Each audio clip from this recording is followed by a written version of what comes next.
Good morning, everyone. Good morning, Jess. Welcome to this week's episode of Java with Jen and Jess.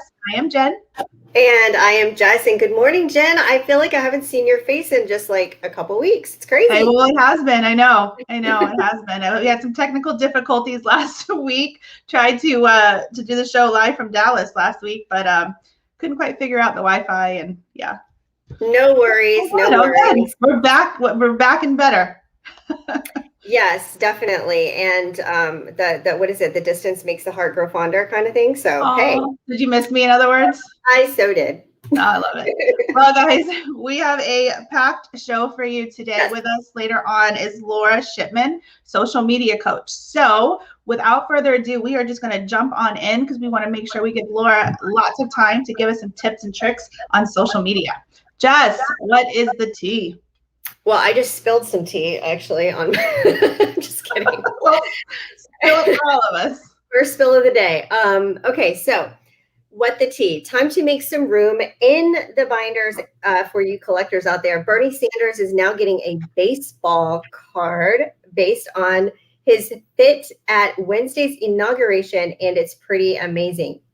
So the guys at Topps just designed a piece based on the incredibly memeable shot of Sanders at Joe Biden's historic event. So it's offering up the one-of-a-kind card for $9.99. As part of the Topps Now program, collectors have until January 28th, limited edition, to purchase the card, and Topps will then print off however many were sold and send them out. The beauty of it all for collectors is Topps says that January 21st to 28th timeframe is the only times in history they'll produce the card. This is crazy. So it could make the thing super valuable down the road. So for all of you collectors, get out there and make sure you get this card. That's hilarious. I don't know. I'm sure we've all seen the memes of him going around social media and plugging it into different things. So it's definitely the trend of the week. So that's hilarious. They're also doing bobbleheads for Bernie Sanders as well, because I guess you can get political bobbleheads of all the presidents. That is so now they're so Bernie's getting a bobblehead with his sitting position on the inauguration. A little more continuing on with the inauguration, Amanda Gorman's poem at President Biden's inauguration didn't just make her a household name, it put her on the top of Amazon's best sellers list. So just hours after reading her poem, The Hill We Climb, and becoming the youngest inaugural poet in U.S. history, Gorman couldn't contain her joy as she learned her books, The Hill We Climb and Change Sings, clocked in at #1 and #2 respectively on Amazon sales. Here's what's impressive about that. The books aren't even out. They won't be out until September 21st. So this is just pre-orders right now. Okay, I'm going to chime in on that for a second. Literally, right after I heard the poem, and I get chills thinking about it now. I just got chilly bumps. Anyways, after I heard this poem, girl, I was like, get me the YouTube so I can write this out because I have to have this on paper. It was so deep and amazing. So it's not surprising.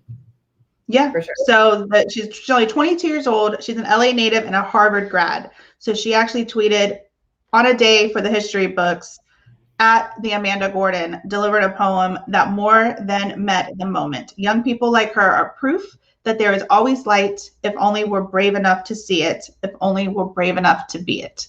So write that down. That might be my Facebook post of the day. I love it. I love it. I love it. So there are many influencers in Tampa Bay, and no, I'm not talking about me and Jen, however, but would you ever guess, just kidding, but would you ever guess that the influencer with one of the largest followings is actually a dog? And no, I'm not talking about Bella because she's famous. We already know that. But no, yep. And he's not just any dog. He's a golden retriever named Kevin. I love the name.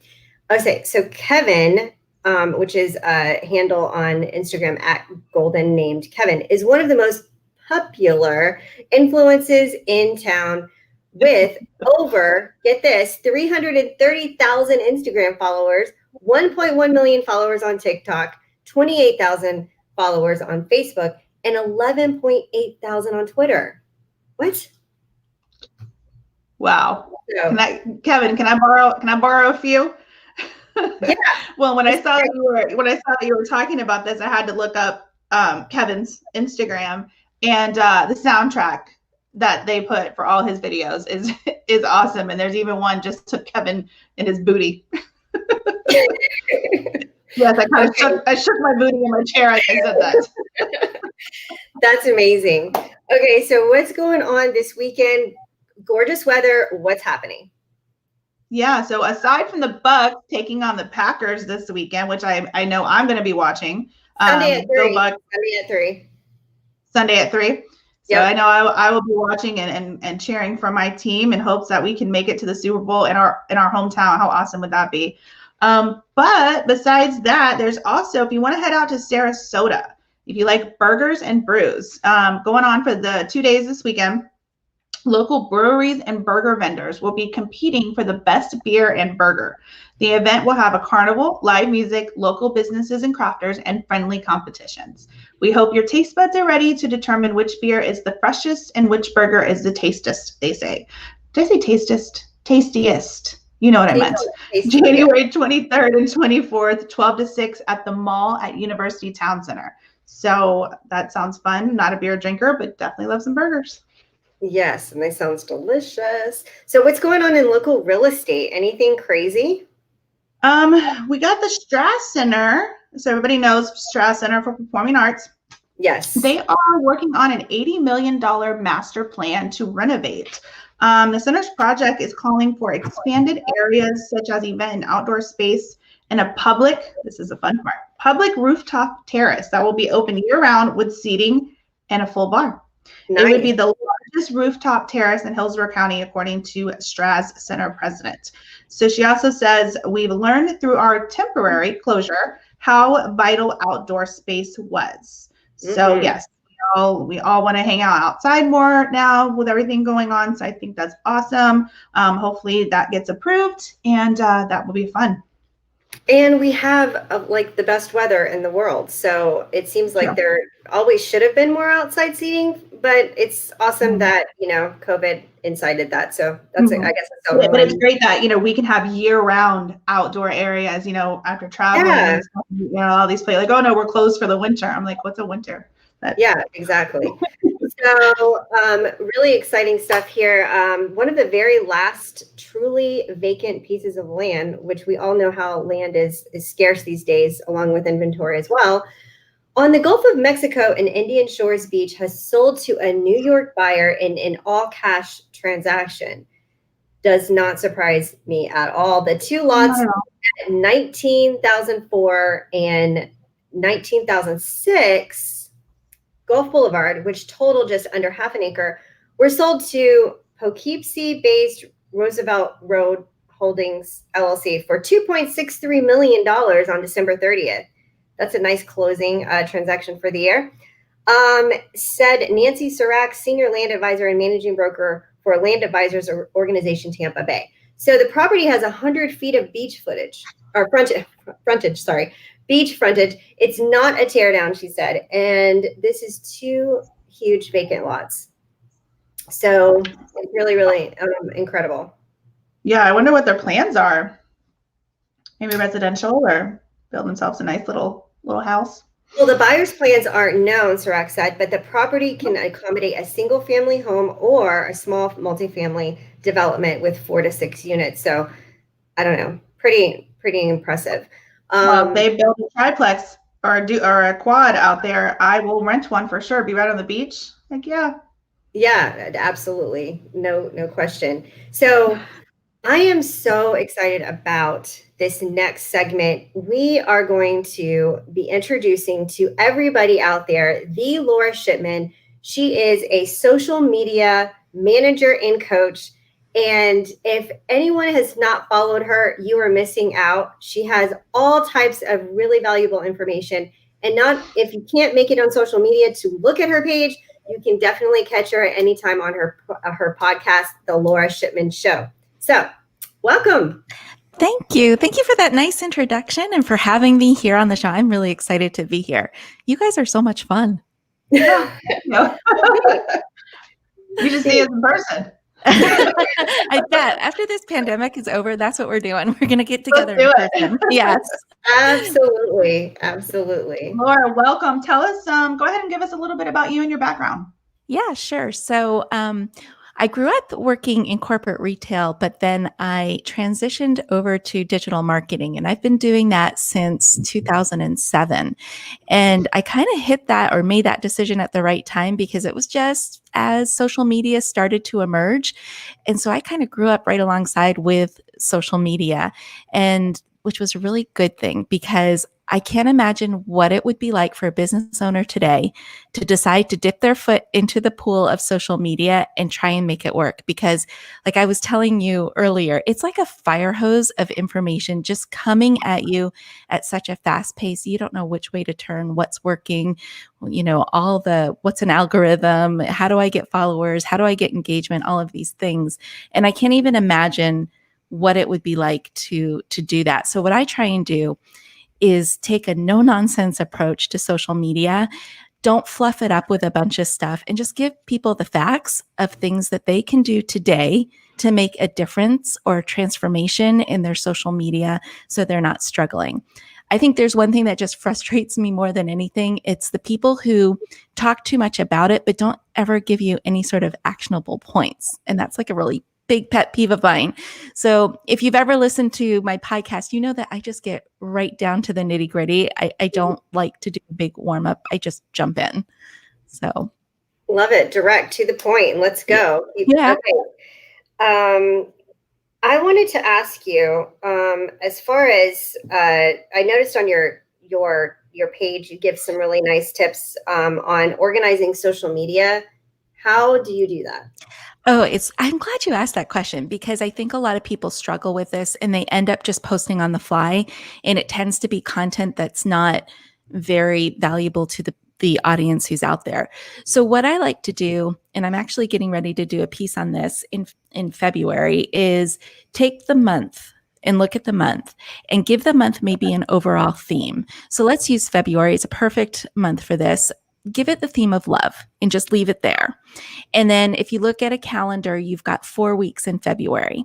My recommendation is you post a minimum of 3 times a week. You don't have to post every day of the week, but I find that 3 times a week gives you like an even spread across the week. So there's no big gaps in time. And then what I would do is break that down, each of those weeks down into a topic. And what you want to do is use your pillar topics. And I recommend every business should have anywhere between 3 and 5 pillar topics.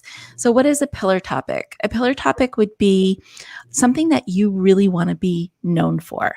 And one of the things for me, social media made easy, is one of my pillar topics. So what kind of easy tips can I give in one of those weeks? So I'll break down the 4 weeks of February, assigning each week a specific pillar topic. And then I'll take that week and I'll think, okay, what 3 sub content pieces could I put in that week? So if I was focusing on video for social media, I might say my 3 topics would be pre-recorded video or live video would be one. Another one would be Instagram stories. And then a third topic I might talk about is TikTok or Reels. Instagram's version of TikTok is called Reels. And so that would be my content for that week. So now I know what I'm talking about. And so I can bang out those 3 pieces of content really quickly. But what I do is I do this planning session in maybe 1 hour for the whole month. So then my next one might be, week 2 might be, I might talk about how to get engagement on Instagram or Facebook. Week 3 might be how to write a good caption or hook to get the audience in. So that's how I would do it. And that's how I approach my clients too. I have quite a few clients and I plan out their content a month at a time. That is awesome. Excellent. Yeah. Does that help? That's a great, yeah. So how do you tie it into love? Do you just kind of? Yeah. So what I'll do is I'll say, okay, what I love about doing Reels this month. You know what I mean? Just like kind of pull in the overall theme of the month. And you don't have to have a theme every month. Like March might be a hard one for you to do pick a theme for. The holidays is really easy because everybody's doing stuff. Yeah. Actually, March, Well, March you could do luck because Luck, isn't that's what I was gonna say. Look, yeah. so stuff like that. So think like that. Try and blend that in there because it just makes the content a little bit more fun. That's a great idea. So what are some social media trends right now? So 2021, after going through 2020, I think the trends changed quite a bit from what they might have been to something that is going to make people more authentic and really connect with their audience because we're all craving connection right now because we are not in person. Excuse me. So my first trend that I think we're going to see a lot of, if we haven't seen it already, is this emergence of video. And video is so important. And I think people get so terrified of video, especially if they're not used to it. Do you guys use video in your social media content plan? So how do you guys usually do video? Is it live like this? Is it pre-recorded? So that is actually my goal, if you will, for the year, or my, my vision, if you will, for the year is to improve on my videos, is to do more, actually to do more videos. Every now and then I'll do something out there, not live, but I'll record it and post it. But definitely not as much as I should. So that's definitely on my to-do list is to do some more videos this year. Yeah, and I think. Oh, go ahead. Yeah, I'm sorry. Go ahead. No, go. I want to hear what you want to say. I actually, I'm one of those people that I'm like, I'm an emotional person. So when I get inspired or emotional about something or, passionate, that's when you see me come out of, that's when I emerge. So it's kind of like, if I'm not feeling inspired, I'm not actually doing the video. Do you know what I mean? So actually, that's really good. So, yeah, that's my problem. But it's not a problem, but it's good because that makes you more authentic. So what I find people get so caught up in with video for social media is they think it needs to be highly produced. And I say it doesn't, because especially today in 2021, we need that connection. So people want to see that authentic you, and they want to see more of that authentic you on a regular basis.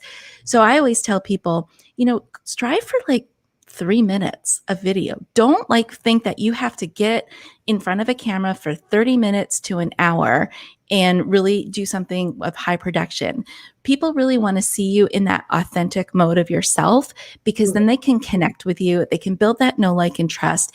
And then you leave them wanting more. And that's what you really want to do, because then that audience becomes highly engaged with whatever you put out there.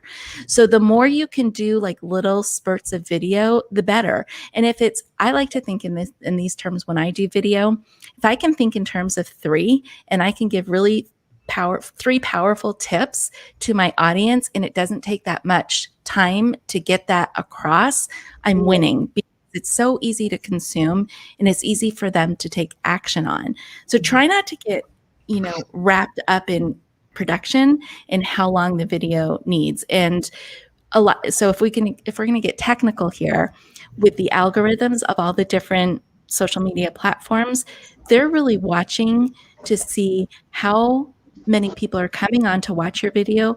But what's more important is how long they watch the video. Are they watching it to completion, or are they dropping off in those first 30 seconds?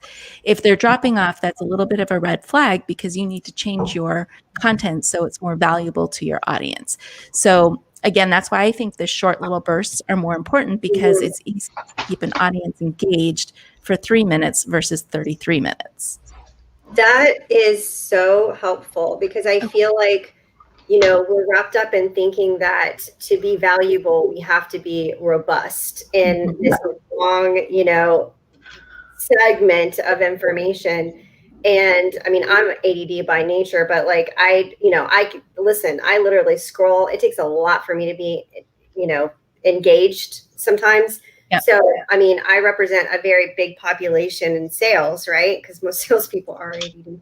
But anyway, I'm thinking that would be very helpful when we're trying to do stuff too, Jen, when we're out and about, whatever the case may be, because you're right. People attention span, it's very short.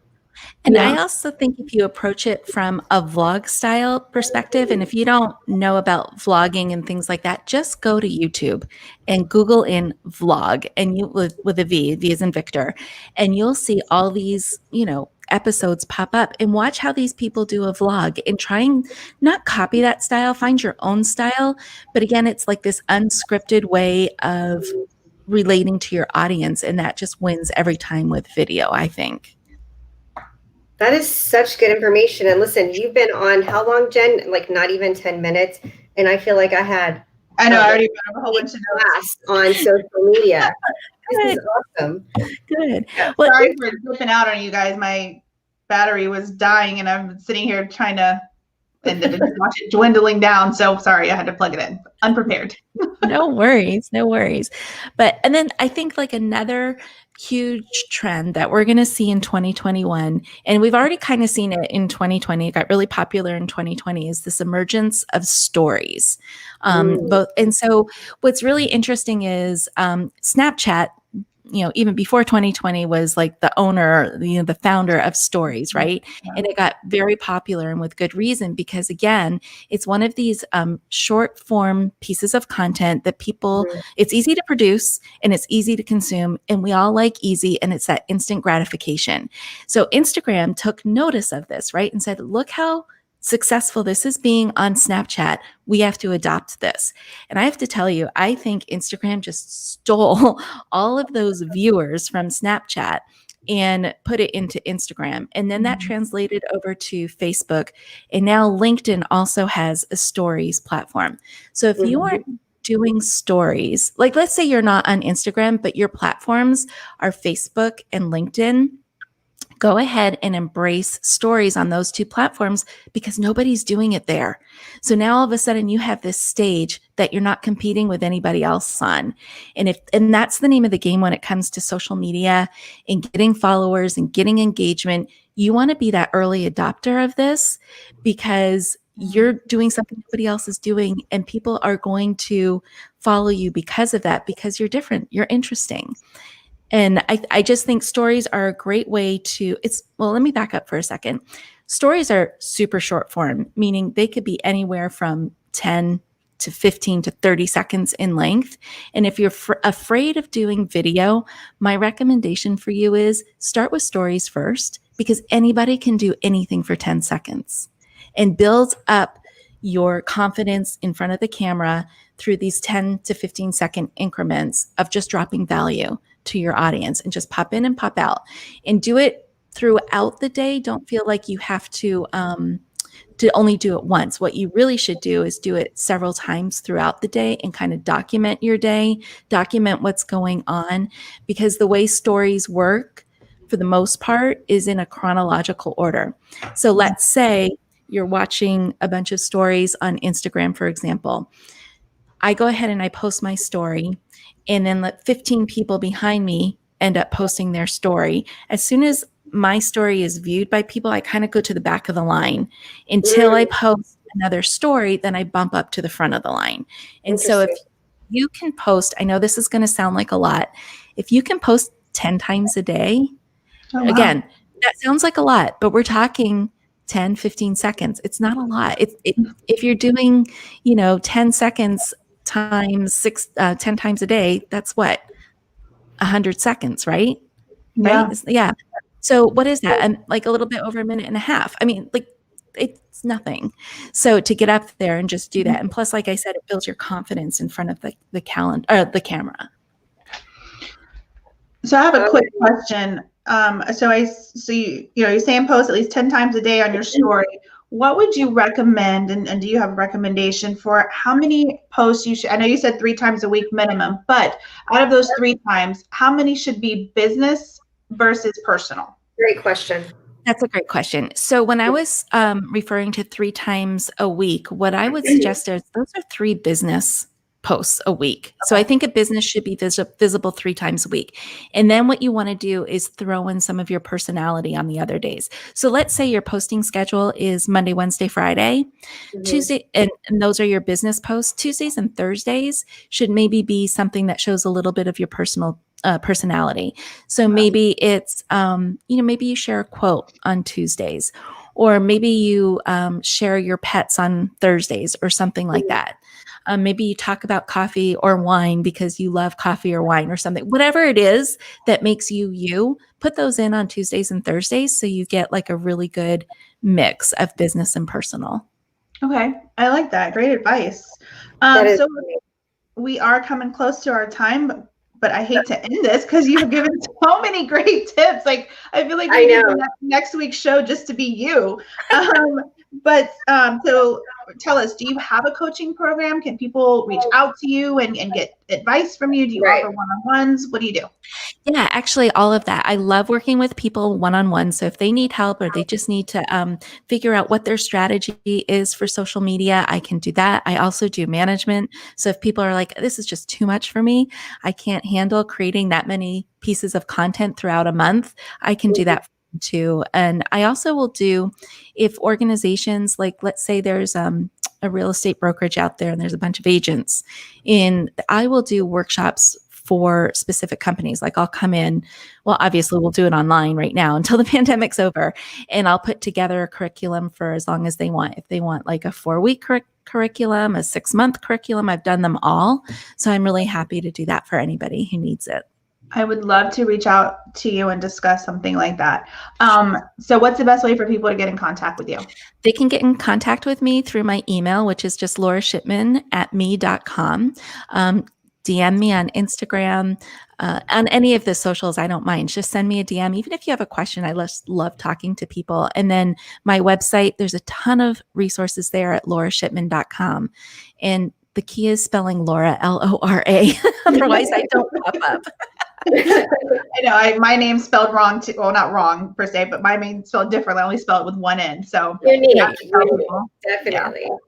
Well, I was going to say, thank you.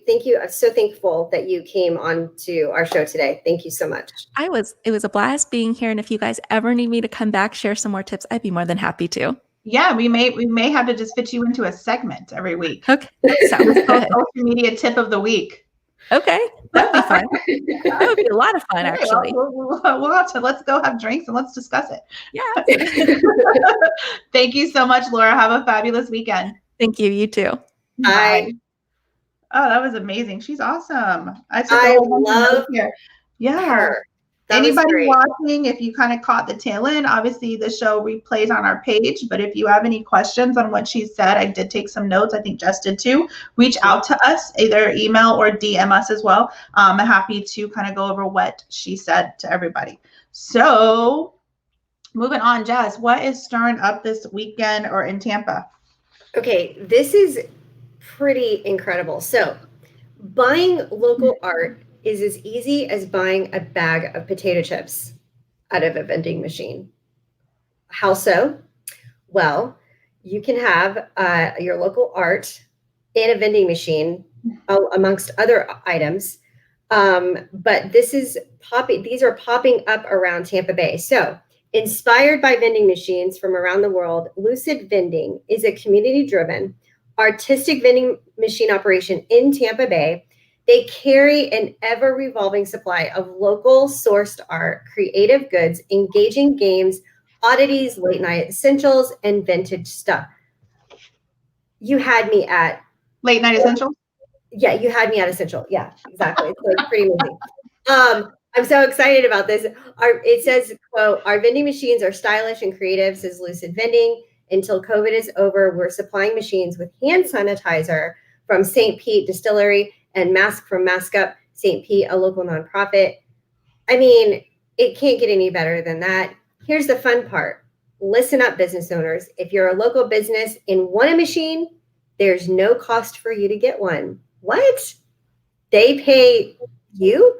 Businesses with locations will receive consistent social media presence. We'll tie in Laura Shipman for that as well. We'll promote your events and specials and let the community know why your business rocks. Even better, every month we pay the rent. What? I can't with this. It's like why I can't. It's just amazing. I don't put one in the office. I'll probably be the only customer, but Oh, I'll come by. I'll come by and use the vending machine. I'm just saying. that's interesting. Like, why didn't we think of something like this? It's very genius, and so kudos to Lucid Vending. Love it. So I got a fun little spot that's opening. So time for a little bit of bubbly in the Hyde Park Village, courtesy of Boozy, a buzzed about champagne bar from the owners of Cruise Cellars. Yes. So the minds behind the best wine bar in the city are sure to delight those looking to get a little fizzy in one of Tampa's dreamiest shopping and dining centers. I don't know who wrote this, but golly, the adjectives. Boozy blends elevated elegance with poppy effervescence to embody the timeless spirit of our favorite drink.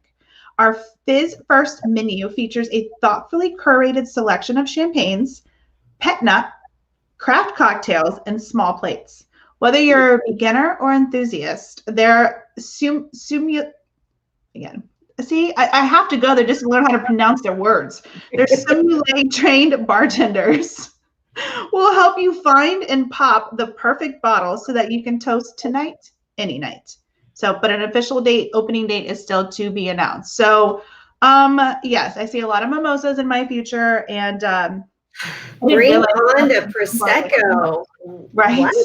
That does sound so excited about this. Yeah, that sounds like a lot of fun. Well, that is the show for this week. I don't want to leave. It was so good. I know. Well, I know. Well, you want to call me when we're done and we can let's continue on. No, I'm just kidding. We have so much work to do. It's a busy day for both of us, I'm sure. So it was a great show. Yes, absolutely. Thank you, everybody, for watching and supporting Java with Jen and Jess. Just want to leave you guys, make sure you guys stay safe. This whole COVID thing is rampant right now. Lots of people are getting it. So let's just do our best to stay safe and stay well and be kind to each other. Yes. Have a great weekend, everybody. Bye.